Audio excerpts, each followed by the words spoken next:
ನಮಸ್ಕಾರ ಸ್ನೇಹಿತರೆ, ನ್ಯೂಸ್ ಶೋಗೆ ಸ್ವಾಗತ. ನಾನು ಕಿಶೋರ್ ಕೆವಿ.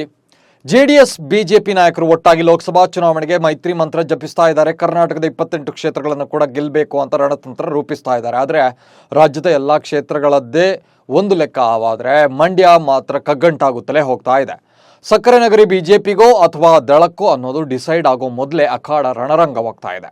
ಸಂಸದೆ ಸುಮಲತಾ ಅಂಬರೀಶ್ ಸಿಡಿಸಿರುವಂತಹ ಬಾಂಬ್ ಮೈತ್ರಿ ಪಕ್ಷಗಳ ಎದೆಯಲ್ಲಿ ನಡುಕ ಹುಟ್ಟಿಸಿದೆ. ಅಷ್ಟಕ್ಕೂ ಸುಮಲತಾ ಹೇಳಿದ್ದೇನು? ಬಿಜೆಪಿಗೆ ತಲೆಬಿಸಿ ಶುರುವಾಗಿದ್ಯಾಕೆ? ಕುಮಾರಣ್ಣನ ಪ್ಲಾನ್ ವರ್ಕೌಟ್ ಆಗುತ್ತಾ? ಕಾಂಗ್ರೆಸ್ ಲಾಭ ಪಡೆದುಕೊಳ್ಳುತ್ತಾ? ಈ ಬಗೆಗಿನ ಕಂಪ್ಲೀಟ್ ಮಾಹಿತಿಯನ್ನು ನೀಡ್ತಾ ಹೋಗ್ತೀನಿ.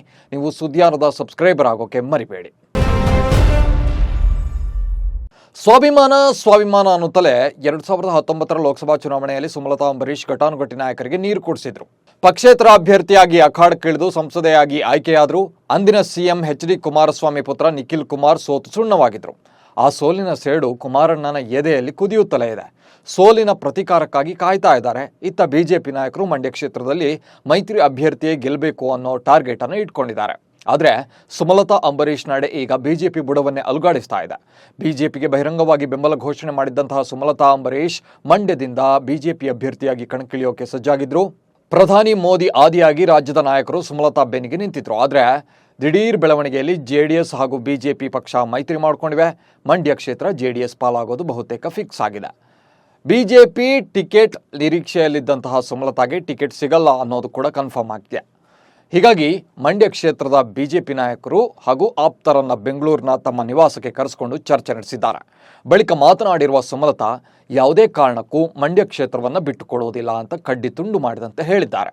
ನಾನು ಕರ್ನಾಟಕ ವಿಧಾನಸಭೆ ಚುನಾವಣೆ ಸಮಯದಲ್ಲಿ ಬಿಜೆಪಿಗೆ ಸಪೋರ್ಟ್ ಮಾಡಿದ್ದೇನೆ. ಬಿಜೆಪಿ ಅಭ್ಯರ್ಥಿಗಳನ್ನು ಬೆಂಬಲಿಸಿ ಚುನಾವಣೆಯಲ್ಲಿ ಓಡಾಡಿದ್ದೇನೆ. ಹೀಗೆ ಬಿಜೆಪಿ ಪರ ನಿಂತ ನನಗೆ ಮಂಡ್ಯ ಕ್ಷೇತ್ರ ಬಿಟ್ಟುಕೊಡುವ ಆಯ್ಕೆ ಇಲ್ಲ. ನಾನು ಬಿಜೆಪಿ ಟಿಕೆಟ್ ಆಕಾಂಕ್ಷಿಯಾಗಿದ್ದೇನೆ ಅಂತ ಗುಡುಗಿದ್ದಾರೆ.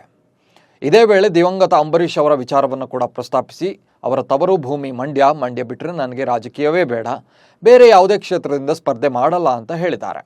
ಸುಮಲತಾ ಅಂಬರೀಷ್ಗೆ ಹೆಚ್ಚಿನ ಜನಬಲ ಇದೆ ಅನ್ನೋದನ್ನು ಅರಿತಿದ್ದಂತಹ ಬಿಜೆಪಿ ನಾಯಕರು ಸಾಕಷ್ಟು ಪ್ಲಾನ್ಗಳನ್ನು ಕೂಡ ಮಾಡಿಕೊಂಡಿದ್ರು. ಮಂಡ್ಯ ಕ್ಷೇತ್ರವನ್ನು ಜೆಡಿಎಸ್ಗೆ ಬಿಟ್ಟುಕೊಟ್ರೆ ಸುಮಲತಾರನ್ನ ಬೇರೆ ಕ್ಷೇತ್ರದಿಂದ ಸ್ಪರ್ಧೆಗೆ ಇಳಿಸಬಹುದು ಅಂತ. ಆದರೆ ಇದಕ್ಕೆಲ್ಲ ತಿರುಗೇಟು ಎನ್ನುವಂತೆ ಸುಮಲತಾ ಅಂಬರೀಶ್ ಸಭೆ ನಡೆಸಿ ಬಿಜೆಪಿಗೆ ಶಾಕ್ ಕೊಟ್ಟಿದ್ದಾರೆ. ಮಂಡ್ಯದ ಬಿಜೆಪಿ ನಾಯಕರು ಕೂಡ ಸಂಸದೆಗೆ ಸಪೋರ್ಟ್ ಮಾಡೋದಾಗಿ ಹೇಳಿದ್ದಾರೆ. ಮಂಡ್ಯದ ಬಿಜೆಪಿ ಮಾಜಿ ಸಚಿವ ನಾರಾಯಣಗೌಡ ಕೂಡ ಸುಮಲತಾ ಪರ ಬ್ಯಾಟ್ ಬೀಸಿದ್ದಾರೆ. ಆದರೆ ಇಲ್ಲಿ ಬಿಜೆಪಿ ಐಡಿಯಾವೇ ಬೇರೆ ಇದೆ. ಬಿಜೆಪಿ ಜೆಡಿಎಸ್ ಮೈತ್ರಿ ಮಾಡಿಕೊಂಡಿರೋದ್ರಿಂದ ಮಂಡ್ಯ ಲೋಕಸಭಾ ಕ್ಷೇತ್ರವು ಜೆಡಿಎಸ್ ಪಾಲಾಗೋದ್ರಲ್ಲಿ ಯಾವುದೇ ಅನುಮಾನ ಇಲ್ಲ. ಇದೇ ಕಾರಣಕ್ಕೆ ಸುಮಲತಾರಿಗೆ ಕ್ಷೇತ್ರ ಬದಲಾವಣೆ ವಿಚಾರ ಬಿಜೆಪಿಯಲ್ಲಿ ಭಾರಿ ಚರ್ಚೆ ಆಗ್ತಾ ಇದೆ. ಅದರಲ್ಲೂ ಮಂಡ್ಯದಿಂದ ಮಾಜಿ ಮುಖ್ಯಮಂತ್ರಿ ಕುಮಾರಸ್ವಾಮಿ ಅವರು ಸ್ಪರ್ಧಿಸ್ತಾರೆ ಎಂಬ ಮಾತುಗಳು ಕೇಳಿ ಬಂದಿವೆ. ಬಿಜೆಪಿ ಜೆಡಿಎಸ್ ಮೈತ್ರಿಯ ಹಿನ್ನೆಲೆಯಲ್ಲಿ ಕುಮಾರಸ್ವಾಮಿ ಅವರನ್ನು ಕೇಂದ್ರದಲ್ಲಿ ಮಂತ್ರಿ ಮಾಡೋಕೆ ಬಿಜೆಪಿ ನಿರ್ಧರಿಸಿದೆ. ಆ ಹಿನ್ನೆಲೆಯಲ್ಲಿ ಕುಮಾರಸ್ವಾಮಿ ಅವರು ಮಂಡ್ಯ ಕ್ಷೇತ್ರಕ್ಕಾಗಿಯೇ ಪಟ್ಟು ಹಿಡಿಯಲಿದ್ದಾರೆ ಅಂತ ಹೇಳಲಾಗ್ತಾ ಇದೆ.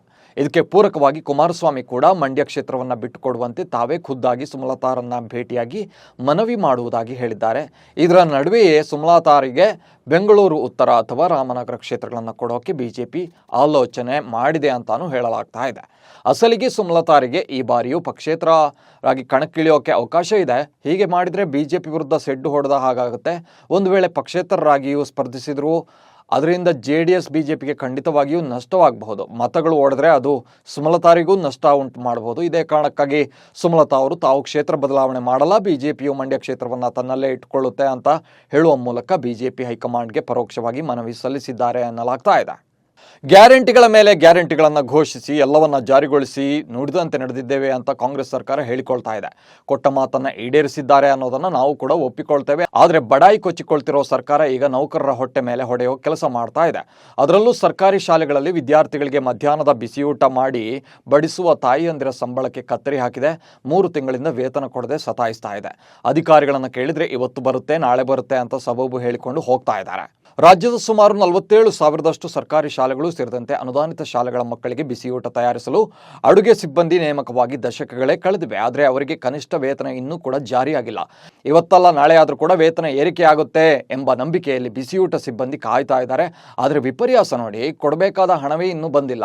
ಸರ್ಕಾರ ನಿಗದಿಪಡಿಸಿದ ಸಮಯಕ್ಕಿಂತಲೂ ಹೆಚ್ಚಿನ ಹೊತ್ತು ಸಿಬ್ಬಂದಿ ಅಡುಗೆ ಕೋಣೆಯಲ್ಲಿ ಕಳೆಯುತ್ತಾರೆ. ಬೆಳಗ್ಗೆ ಶಾಲೆಗೆ ಆಗಮಿಸಿದ್ರೆ ಮಧ್ಯಾಹ್ನ ಎಲ್ಲ ಕೆಲಸ ಮುಗಿಸಿ ಮನೆಗೆ ತೆರಳುವ ವೇಳೆಗೆ 3 ಗಂಟೆ ಕಳೆದಿರುತ್ತೆ. ಹೀಗಿದ್ರೂ ಕೂಡ ಸಂಬಳ ಮಾತ್ರ ಸರಿಯಾಗಿ ಕೈಗೆ ಬರ್ತಿಲ್ಲ. ಇದಕ್ಕಾಗಿ ಅಡುಗೆ ನಿಲ್ಲಿಸಿ ಪ್ರತಿಭಟನೆಯನ್ನು ಕೂಡ ಮಾಡಿದ್ದಾಗಿದೆ. ಆದರೆ ಏನೂ ಪ್ರಯೋಜನ ಆಗಿಲ್ಲ. ಬಿಸಿಯೂಟ ಸಿಬ್ಬಂದಿಗೆ ವೇತನ ನೀಡದೆ 3 ತಿಂಗಳುಗಳು ಕಳೆದಿವೆ. ಸುಮಾರು 1.2 ಲಕ್ಷಕ್ಕೂ ಅಧಿಕ ಅಡುಗೆ ಸಿಬ್ಬಂದಿಗೆ ನವೆಂಬರ್ ತಿಂಗಳುಗಳಿಂದಲೇ ಸಂಬಳ ಪಾವತಿ ಬಾಕಿ ಇದೆ. ಬಿಸಿಯೂಟ ಸಿಬ್ಬಂದಿಗೆ ಕೊಡೋದೇ 3,700 ರೂಪಾಯಿ. ಅದನ್ನು ಕೂಡ ಸರಿಯಾಗಿ ಪಾವತಿ ಮಾಡ್ತಾ ಇಲ್ಲ. ಚುನಾವಣೆ ಸಂದರ್ಭದಲ್ಲಿ ಕಾಂಗ್ರೆಸ್ ಪಕ್ಷ ಬಿಸಿಯೂಟ ಸಿಬ್ಬಂದಿಗೂ ಭರವಸೆ ನೀಡಿತ್ತು. ನಮ್ಮ ಪಕ್ಷ ಅಧಿಕಾರಕ್ಕೆ ಬಂದರೆ ಮಾಸಿಕ 1,000 ರೂಪಾಯಿ ಸೇರಿಸಿ ವೇತನ ಸರಿಯಾದ ಸಮಯಕ್ಕೆ ಪಾವತಿಸುವುದಾಗಿ ಘೋಷಿಸಿತ್ತು. ಆದರೆ ಹೆಚ್ಚುವರಿ ಇರೋ ಸಂಬಳವನ್ನು ಕೂಡ ಕೊಡ್ತಾ ಇಲ್ಲ. ಹಾಗಂತ ಈ ಸಿಬ್ಬಂದಿಗೆ ಸಂಬಳ ಏನು ಲಕ್ಷಗಟ್ಟಲೆ ಇಲ್ಲ. ಮಧ್ಯಾಹ್ನದ ಉಪಹಾರ ಯೋಜನೆಯಡಿ ರಾಜ್ಯದ ಸರ್ಕಾರ ಹಾಗೂ ಅನುದಾನಿತ ಶಾಲೆಗಳಲ್ಲಿ 1ರಿಂದ 10ನೇ ತರಗತಿವರೆಗೆ ವ್ಯಾಸಂಗ ಮಾಡುವಂತಹ ವಿದ್ಯಾರ್ಥಿಗಳಿಗೆ ಮಧ್ಯಾಹ್ನದ ಬಿಸಿಯೂಟ ನೀಡಲಾಗ್ತಾ ಇದೆ. 1ರಿಂದ 8ನೇ ತರಗತಿಗೆ ಸಂಬಂಧಿಸಿದಂತೆ ಮಧ್ಯಾಹ್ನದ ಉಪಹಾರ ಯೋಜನೆಯ ವೆಚ್ಚಗಳನ್ನು ಕೇಂದ್ರ ಹಾಗೂ ರಾಜ್ಯ ಸರ್ಕಾರಗಳಿಂದ 60-40 ಅನುಪಾತದಲ್ಲಿ ಭರಿಸಲಾಗ್ತಾ ಇದೆ. 9ರಿಂದ 10ನೇ ತರಗತಿ ವಿದ್ಯಾರ್ಥಿಗಳಿಗೆ ಮಧ್ಯಾಹ್ನದ ಉಪಹಾರ ಯೋಜನೆಯನ್ನು ಸಂಪೂರ್ಣವಾಗಿ ರಾಜ್ಯ ಸರ್ಕಾರದಿಂದಲೇ ಭರಿಸಲಾಗ್ತಾ ಇದೆ. ಸದ್ಯ ಮುಖ್ಯ ಅಡುಗೆಯವರಿಗೆ ಮಾಸಿಕವಾಗಿ 3,700 ರೂಪಾಯಿ ಮತ್ತು ಸಹಾಯಕ ಅಡುಗೆಯವರಿಗೆ 3,600 ರೂಪಾಯಿ ಗೌರವ ಸಂಭಾವನೆ ಕೂಡ ನೀಡಲಾಗ್ತಾ ಇದೆ. ಇನ್ನು ಬಿಸಿಯೂಟ ತಯಾರಕರು ಮಧ್ಯಾಹ್ನದವರೆಗೆ ಮಾತ್ರ ಕರ್ತವ್ಯ ಸಲ್ಲಿಸ್ತಾರೆ. ಇದೇ ಕಾರಣ ನೀಡಿ ಕರ್ನಾಟಕ ಕನಿಷ್ಠ ವೇತನ ನಿಯಮಗಳು ಕೂಡ ನಿಗದಿಪಡಿಸಿದಂತೆ ಕೆಲಸ ನಿರ್ವಹಿಸ್ತಾ ಇಲ್ಲ ಅಂತ ಹೆಚ್ಚುವರಿ ವೇತನ ನೀಡ್ತಾ ಇಲ್ಲ.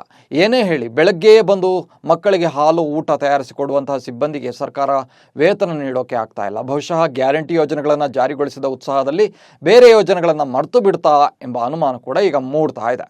ಕಳೆದ ಕೆಲ ದಿನಗಳಿಂದ ಬಿಹಾರ ರಾಜಕೀಯದಲ್ಲಿ ಬಿರುಗಾಳಿ ಎದ್ದಿದೆ. ಜಂಪಿಂಗ್ ಸ್ಟಾರ್ ನಿತೀಶ್ ಕುಮಾರ್ ಮತ್ತೊಮ್ಮೆ ಮೈತ್ರಿ ಪಕ್ಷ ಬದಲಿಸಿಕೊಳ್ತಾ ಇದ್ದಾರೆ. ಜನವರಿ 28ರಂದು ಬಿಹಾರ ಜನತಾದಳ ಮತ್ತು ಬಿಜೆಪಿ ಮೈತ್ರಿ ಸರ್ಕಾರದ ಮುಖ್ಯಮಂತ್ರಿಯಾಗಿ ನಿತೀಶ್ ಕುಮಾರ್ ಪ್ರಮಾಣ ವಚನ ಸ್ವೀಕರಿಸುವ ಸಾಧ್ಯತೆ ಇದೆ ಅನ್ನೋ ಸುದ್ದಿಗಳು ಹರಿದಾಡ್ತಾ ಇದೆ. ರಾಜ್ಯದ ಮುಖ್ಯಮಂತ್ರಿ ನಿತೀಶ್ ಕುಮಾರ್ ರಾಜೀನಾಮೆ ನೀಡಬಹುದು. ನಿತೀಶ್ ಕುಮಾರ್ ಮತ್ತೊಮ್ಮೆ ಭಾರತೀಯ ಜನತಾ ಪಕ್ಷದೊಂದಿಗೆ ಸರ್ಕಾರ ರಚಿಸಬಹುದು ಅಂತ ಹೇಳಲಾಗ್ತಾ ಇದೆ. ರಾಷ್ಟ್ರ ರಾಜಧಾನಿ ನವದೆಹಲಿಯಲ್ಲಿ 75ನೇ ಗಣರಾಜ್ಯೋತ್ಸವ ಹಿನ್ನೆಲೆಯಲ್ಲಿ ಕರ್ತವ್ಯ ಪಥದಲ್ಲಿ ರಾಷ್ಟ್ರಪತಿ ದ್ರೌಪದಿ ಮುರ್ಮು ಅವರು ಧ್ವಜಾರೋಹಣ ನೆರವೇರಿಸಿದರು. ಫ್ರಾನ್ಸ್ ಅಧ್ಯಕ್ಷ ಇಮ್ಯಾನ್ಯುಯಲ್ ಮ್ಯಾಕ್ರಾನ್ ಅವರ ಸಮ್ಮುಖದಲ್ಲಿ ದ್ರೌಪದಿ ಮುರ್ಮು ಅವರು ಧ್ವಜಾರೋಹಣ ನೆರವೇರಿಸಿದರು. ಈ ವೇಳೆ ರಾಷ್ಟ್ರಪತಿಗಳಿಗೆ ಪ್ರಧಾನಿ ನರೇಂದ್ರ ಮೋದಿ, ಉಪರಾಷ್ಟ್ರಪತಿ ಜಗದೀಪ್ ಧನ್ಕರ್ ಸಾಥ್ ನೀಡಿದರು. 2024ನೇ ಸಾಲಿನ ಪದ್ಮ ಪ್ರಶಸ್ತಿಯ ಗೌರವ 132 ಮಂದಿಗೆ ಘೋಷಣೆ ಮಾಡಲಾಗಿದೆ. ಈ ಬಾರಿ ಅಪರೂಪದ ಸಾಧಕರೊಬ್ಬರಿಗೆ ಪ್ರಶಸ್ತಿ ಲಭಿಸಿದೆ. ದೇಶದ ಮೊಟ್ಟಮೊದಲ ಮಹಿಳಾ ಮೌತೆಗೆ ಪದ್ಮ ಪ್ರಶಸ್ತಿ ಸಂದಿದೆ. ಹಸ್ತಿ ಕನ್ಯಾ ಎಂದೇ ಪ್ರಸಿದ್ಧಿ ಪಡೆದಿರುವ ಅಸ್ಸಾಂ ಮೂಲದ ಪಾರ್ವತಿ ಬರುವಾ ಅವರಿಗೆ ಪದ್ಮ ಪ್ರಶಸ್ತಿ ಲಭಿಸಿದೆ. ರಷ್ಯಾ ಅಧ್ಯಕ್ಷ ವ್ಲಾದಿಮಿರ್ ಪುಟಿನ್ ಅವರು ಪ್ರಧಾನಿ ನರೇಂದ್ರ ಮೋದಿ ಅವರ ನಾಯಕತ್ವವನ್ನು ಮತ್ತೊಮ್ಮೆ ಹಾಡಿ ಹೊಗಳಿಬಿಟ್ಟಿದ್ದಾರೆ. ಭಾರತವು ವಿಶ್ವದ ಆರ್ಥಿಕ ಅಭಿವೃದ್ಧಿ ಮತ್ತು ಬೆಳವಣಿಗೆಯ ಅತ್ಯುನ್ನತ ದೇಶಗಳಲ್ಲಿ ಒಂದಾಗಿದೆ. ಭಾರತವು ಸ್ವತಂತ್ರ ವಿದೇಶಾಂಗ ನೀತಿಯನ್ನು ಅನುಸರಿಸ್ತಾ ಇದೆ. ಇದು ಇಂದಿನ ಜಗತ್ತಿನಲ್ಲಿ ಸುಲಭವಲ್ಲ ಅಂತ ಬಣ್ಣಿಸಿದ್ದಾರೆ. ಪಾಕಿಸ್ತಾನದ ಮಾಜಿ ನಾಯಕ ಮತ್ತು ಆಲ್ರೌಂಡರ್ ಶೋಯಬ್ ಮಲಿಕ್ ಈಗ ಮ್ಯಾಚ್ ಫಿಕ್ಸಿಂಗ್ ಆರೋಪದ ಮೇಲೆ ತಂಡದಿಂದ ಕಿಕ್ ಔಟ್ ಆಗಿದ್ದಾರೆ. ಕಳೆದ ವಾರವಷ್ಟೇ ಭಾರತದ ಟೆನಿಸ್ ತಾರೆ ಸಾನಿಯಾ ಮಿರ್ಜಾ ಅವರಿಂದ ವಿಚ್ಛೇದನ ಪಡೆದು 3ನೇ ಮದುವೆ ಆಗುವ ಮೂಲಕ ಶೋಯಬ್ ಮಲಿಕ್ ಸಖತ್ ಸುದ್ದಿಯಲ್ಲಿದ್ದರು. 3ನೇ ಮದುವೆಯ ಬಳಿಕ ಬಾಂಗ್ಲಾದೇಶ ಪ್ರೀಮಿಯರ್ ಲೀಗ್ನಲ್ಲಿ ಶೋಯಬ್ ಆಡ್ತಾ ಇದ್ರು. ಫಾರ್ಚೂನ್ ಬಾರಿಶಾಲ್ ತಂಡದ ಪರ ಕಣಕ್ಕಿಳಿಯುತ್ತಾ ಇರುವ ಶೋಯಬ್ ಮಲಿಕ್ ಮೇಲೆ ಮ್ಯಾಚ್ ಫಿಕ್ಸಿಂಗ್ ಆರೋಪ ಕೇಳಿಬಂದಿದ್ದು ಅವರನ್ನು ತಂಡದಿಂದ ಹೊರಹಾಕಲಾಗಿದೆ. ಇದಾದ ಬೆನ್ನಲ್ಲೇ ಶೋಯಬ್ ಪಂದ್ಯಾವಳಿಯನ್ನು ತೊರೆದು ದುಬೈಗೆ ತೆರಳಿದ್ದಾರೆ. ಇನ್ನು ನೀವು ನಮ್ಮ ಸುದ್ದಿಯಾನ ಚಾನಲ್ನಲ್ಲಿ ಜಾಹೀರಾತು ನೀಡಬಹುದು. ಜಾಹೀರಾತು ನೀಡೋಕ್ಕೆ 9110295814 ನಂಬರ್ಗೆ ವಾಟ್ಸಪ್ ಮಾಡಿ. ನಿಮ್ಮ ಪ್ರೀತಿ ಪಾತ್ರರಿಗೆ ಸುದ್ದಿಯಾನದ ಜೊತೆಗೆ ಶುಭ ಕೋರಿ. ನಮಸ್ಕಾರ.